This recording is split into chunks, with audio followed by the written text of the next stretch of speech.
مصر شالت فوق طاقتها يرضي مين؟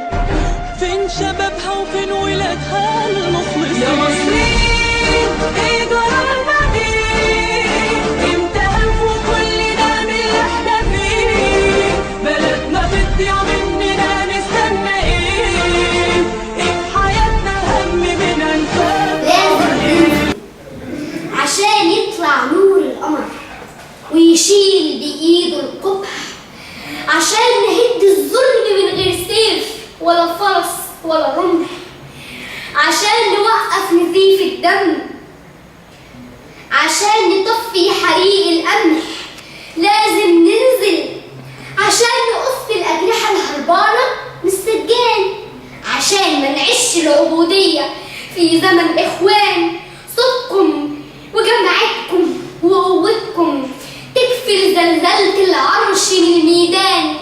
اتجمعوا يا نبتة الهرم والنيل عشان ديدان الليل تتوجع، عشان تخاف دياب الليل ما تتشجع، عشان ما تجيش غيوم أكتر وتتوسع. لازم ننزل عشان شبابنا جوا السجون ومضروبة، عشان كلمة الحق مسجونة ومسلوبة، عشان كرامة مصر دي علينا ومحسوبة. يلي قاعدين عالدكك جوا البيوت، يلي هتموتوا من السكوت. مصر مش عزبة وتكية من موت لموت، من نار لنار تحرق قلوبنا المحروقين. مصر الكبيرة والريادة برغم ألف البطاشين. مصر الأمل للعرب والدرع والتأمين. مصر الحضارة والإمارة وروايح الياسمين. يا مصر انزل وحرر قلبك المقصور، ونادي على أحبابك ولا تخليش خيال مقصور. 30 يونيو يا شباب نازلين يهدوا السور، سلمية كاتبين على صدورهم شهيد مقهور.